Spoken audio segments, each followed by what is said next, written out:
Hai, Assalamualaikum warahmatullahi wabarakatuh dan salam sejahtera. Hai semua, apa khabar? Baik, sihat? Cikgu harap awak semua sihat untuk melawan pandemik kita pada masa ini, okey? Okey, jangan risau, kita teruskan belajar kita bersama PTPR Cikgu Shikin. Alright? Okey, seperti biasa untuk hari ini cikgu akan terangkan untuk matematik tingkatan 1 KSSM.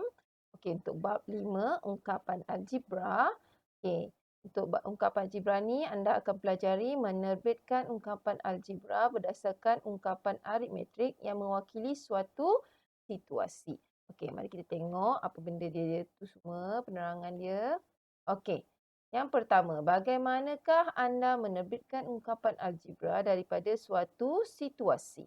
Okey, ni ada situasi dia. Okey, kita tengok satu persatu. Okey, kita tengok satu persatu situasi yang pertama. Okey, situasi yang pertama.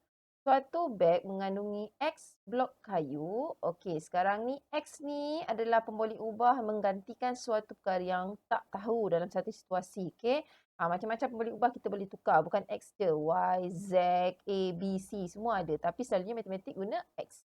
Okey, suatu beg mengandungi X blok kayu sebab tak tahu berapa banyak blok kayu dalam beg ni. So, kita gantikan dia X. So, jumlah blok kayu adalah X. Okey. Okey, untuk situasi pertama. Okey, untuk situasi yang kedua, 3 blok kayu dimasukkan ke dalam beg itu. Okey, sekarang ni dalam beg ni ada X blok kayu yang kita tak tahu berapa jumlah. Dia masukkan lagi 3 blok kayu dalam beg ni. Okey, sekarang 3 awak tahu ini adalah blok kayu 3. Yang ni awak tak tahu apa. So, jumlah blok kayu dalam beg tu adalah X tambah 3. Okey, sebab kita masukkan 3. Okey, senang kan? Okey, untuk yang situasi yang ketiga, 4 blok kayu dikeluarkan daripada beg itu. Okey, sekarang situasi yang tak berkait daripada yang atas. Okey, ini situasi baru. Okey, 4 blok kayu dikeluarkan daripada beg itu. Maksudnya dalam beg ni tadi ni, ni kita tahu dalam beg ada X blok kayu. Sekarang ni dia keluarkan 4 blok kayu. So, kalau dimasukkan adalah tambah, maksudnya dikeluarkan mestilah tolak. Okey, so jawapan dia ataupun jumlah blok kayu dia adalah X tolak 4. Okey. Okey, next kita tengok situasi yang seterusnya. Okey, situasi yang keempat.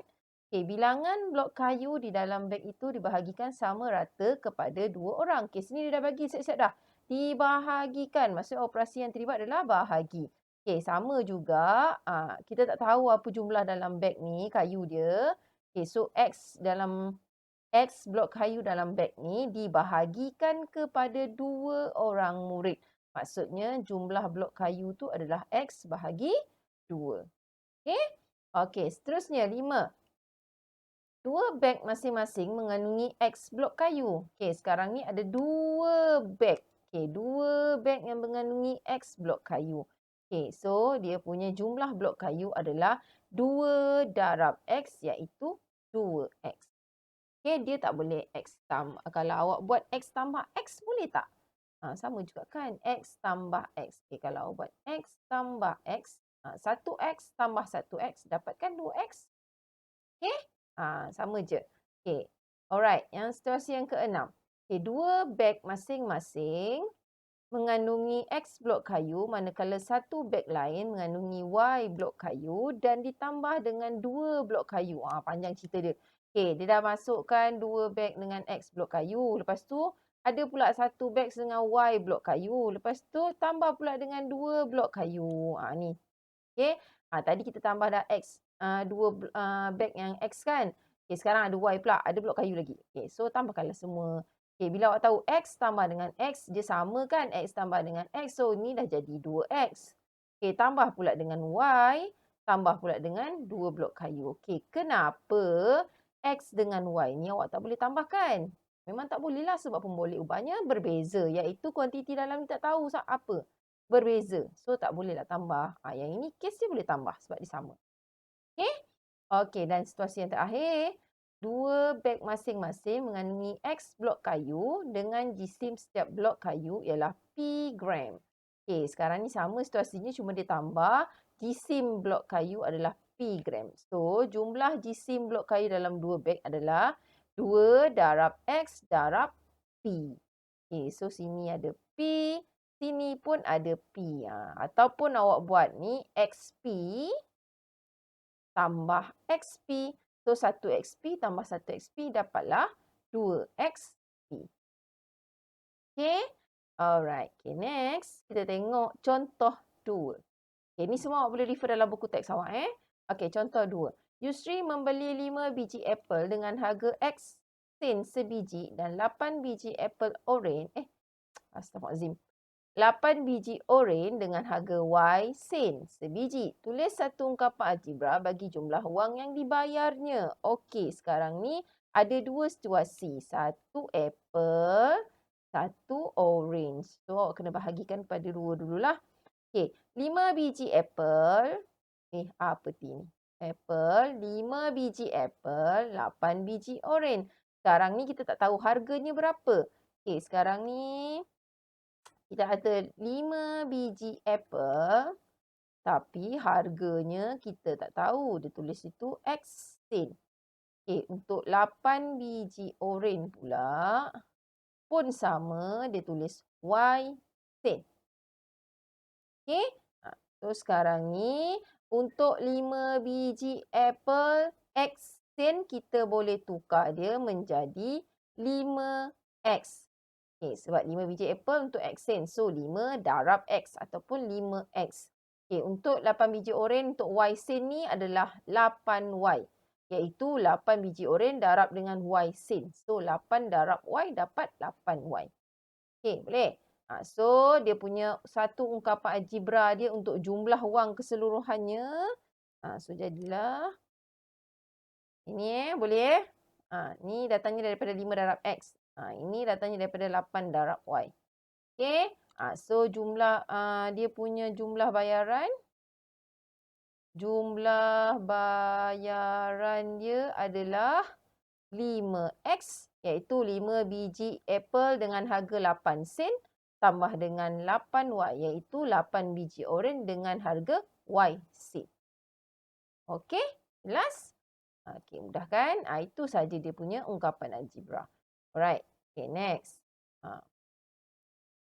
Okay, contoh 3. Okay, diberi X sama dengan 3 dan Y sama dengan 2, cari nilai bagi 8X tolak 5Y tambah 7. Okey, macam ni tadi. Okay, ini awak hanya buat dia punya ungkapan algebra. Awak tahu tak X dengan Y-nya apa? Tak tahu. So, kita tak dapat tahu lagi jumlah kasar untuk jumlah bayaran keseluruhannya. Okey, tetapi untuk yang ini, untuk soalan ni, dia ada bagi ungkapan algebra, dia ada bagi nilai X, dia ada bagi nilai Y. So, awak boleh cari berapakah nilai keseluruhan untuk ungkapan algebra ini. Okey, mudah sahaja. Okey, penyelesaian dia begini. Okey, sekarang ni ungkapan algebra kita tulis 8X tolak 5Y tambah 7. Okey, 8X ni maksudnya 8 darab X. 5Y ni maksudnya 5 darab Y. So, okey, darab dalam matematik selain pada darab ni awak boleh tukar jadi dalam kurungan macam ni kan? Pun boleh, lagi mudah sebab darab ni nanti kalau bercampur aduk dengan tolak tambah ni nanti awak pening. So, awak tukar jadi dalam kurungan. Kenapa cikgu suruh tukar dalam kurungan? Sebab dia dah bagi X sama dengan 3, Y sama dengan 2. Maksudnya sekarang ni, X ni kena gantikan jadi 3, Y ni kena gantikan jadi 2. Okey? Macam ni. 8, awak buat kurungan. Tolak 5, awak buat kurungan. Tambah 7. Okey, apa benda dalam kurungan nak letak? Nilai X yang diberi iaitu 3 dan nilai Y yang diberi iaitu 2. Okey, cikgu tukar pen supaya awak nampak lebih jelas. Okey, mana pen cikgu hilang? Okey, X tukar jadi 3, Y tukar jadi pada 2. Okey, so bolehlah selesaikan. 8 darab 3? 8, 16, 24. Tolak 5 darab 2? 10 tambah 7. So, dapatlah jawapan akhir. Kalau awak buat sama dengan kat sini, awak dapatlah jawapan akhir 24 tolak 10. Okey, 14, 14 tambah 7, 21. Okey? Senang sahaja. Okey, next. Kita tengok contoh 4. Okey, contoh 4 kita. Cakap pen. Okey, dalam sebuah kelas, 1/3 daripada murid lelaki ialah ahli kadet remaja sekolah, manakala 9 orang murid perempuan bukan ahli kadet remaja sekolah. Okey, tulis yang A, tulis satu ungkapan bagi jumlah ahli kadet remaja sekolah dalam kelas itu.